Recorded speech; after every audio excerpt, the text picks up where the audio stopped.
When it rains, it pours. That's what my granddad used to say whenever life decided to dump everything on us at once. It means that bad luck doesn't come in drops, it comes in floods. And I guess that's the perfect way to describe what happened with me, my tornado siren, and the woman everyone in our neighborhood called Karen. It started small, like all storms do. A few gray clouds, a few rumbles in the distance. No one expects the sky to open up and swallow everything they love. I sure didn't. When I first moved into that quiet suburban cul-de-sac in Oklahoma, I thought I'd finally found peace. The neighborhood was clean, quiet, and the people seemed polite. Too polite, almost unnervingly so. You know that kind of politeness that hides judgment behind every smile? That was Willow Creek Estates. The lawns were perfect, the mailboxes identical, and everyone waved like they were auditioning for a commercial about the American dream. Except one person didn't wave. Karen. She lived 2 houses down, always in her garden trimming invisible imperfections. She wore a sun hat so wide it looked like she was trying to block out the entire world. And she ran the HOA. Or at least she thought she did. Technically, she was just the vice chair, but the chairperson was an old man who'd long since given up fighting her. Everyone else just nodded and obeyed, because Karen had a way of making your life miserable if you didn't. I didn't know any of that when I moved in. I just wanted space, quiet, and safety. Especially safety. See, I'm a volunteer storm spotter, someone who monitors severe weather and warns others before it hits. I've seen what tornadoes can do. I grew up in a town that got flattened when I was a kid. I can still hear that freight train roar at night sometimes. So when I bought this house, one of the first things I installed, right next to the shed, was an old-school tornado siren I restored myself. It wasn't loud enough to wake the next county, but it could definitely alert the neighborhood if the weather went south. I got all the permits, checked the local noise ordinances, and even talked to the city emergency manager. Everything was legal. And honestly, it gave me peace of mind until Karen saw it. The first confrontation happened on a Sunday morning. I was raking leaves when I heard the click-clack of sandals on the pavement. That sharp, angry rhythm only meant one thing. A problem was about to arrive disguised as a person. "Excuse me," she snapped, standing right at the edge of my driveway. "What is that monstrosity in your yard?" I wiped sweat off my forehead and glanced at the siren. "That's a tornado siren. I built it myself. It's for emergencies." She frowned like I'd told her I was building a missile silo. "This is a residential area. We don't allow industrial equipment cluttering up our community aesthetic." "It's not clutter," I said. "It's a safety device. This region's tornado alley." She cut me off. "And it's loud, I assume?" "It only goes off for tests or real emergencies. Once a month for less than a minute." "Well," she huffed, pulling a little notepad from her pocket, "the HOA has strict noise policies. I'll be reporting this." I thought she was bluffing. She wasn't.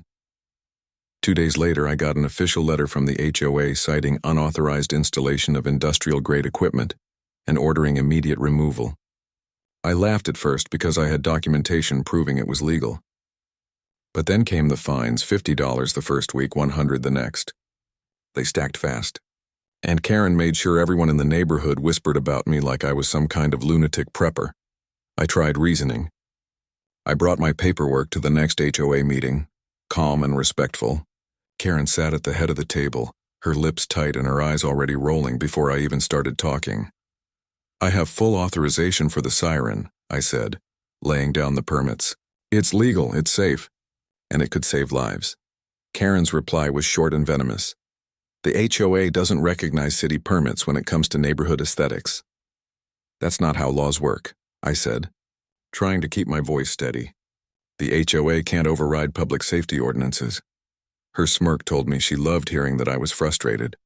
"Then you can take it up with our legal committee." There was no legal committee. It was just her and her 2 gossip partners, Donna and Beth, who'd nod like background singers to every command she gave. That night, someone spray-painted rule breaker across my mailbox. I tried to let it slide. I told myself it wasn't worth fighting, that I could keep the siren and ignore the fines until the city backed me up. But Karen didn't stop. She started photographing my yard daily, leaving courtesy notices taped to my door about non-compliant landscaping and improper waste bin placement. It was harassment, dressed up as civic duty. Then came the HOA inspection day. I was at work when they came by, clipboard army in full swing. When I got home, the siren was gone. The bolts were ripped clean out of the concrete pad and tire marks led to the street. They'd taken it. I called the HOA office. Voicemail. I called Karen straight to voicemail. I called the sheriff, and when a deputy arrived, he said the HOA claimed it was community property. Pending review. Community property? I repeated, trying not to explode. They stole it off my land. The deputy shrugged. Sir, this is a civil matter between you and your homeowners association. I'd recommend you file a claim. That night, something broke inside me. I'd played by the rules. I'd respected the system. And the system, wearing Karen's smug face, had spat in mine. So I decided I wouldn't play nice anymore. I started digging, literally and figuratively. I read every line of the HOA bylaws. I found out that the board hadn't filed annual reports with the state in years, which technically made them illegitimate. I also found an old city grant Karen had used for beautification that mysteriously disappeared after she renovated her backyard patio. While I worked on building my case, the weather turned ugly. Tornado season was starting early that year, and forecasts were already calling for a strong system heading our way. I rebuilt my siren from spare parts in my garage, but I didn't reinstall it. Not yet. Let her think she'd won. On May 14th, the air felt heavy, charged like it does before something terrible. I checked the radar every hour. By evening, there were supercells spinning to the west, and the sky had that eerie green tint Oklahomans know too well. You could smell the rain, the ozone, the fear. Around 7 p.m., I went outside to secure the trash cans when I saw Karen standing in her driveway, wine glass in hand, laughing with her friends. The air was still, too still. I yelled across the street, "You might want to get inside." Rotation just touched down 20 miles out. She waved dismissively. "We have the alert system on our phones." "Don't worry, Mr. Siren Man." I gritted my teeth and went back inside. The wind picked up fast. My phone buzzed, tornado warning. Take shelter immediately. Within minutes, the sky was howling.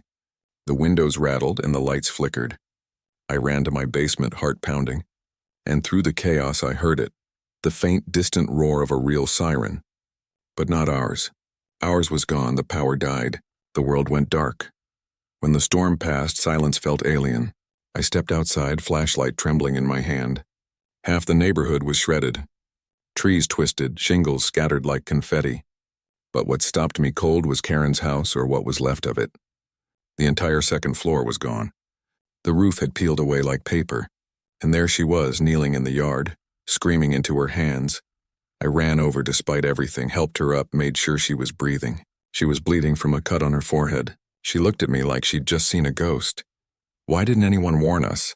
she cried. "There were no sirens." "Nothing.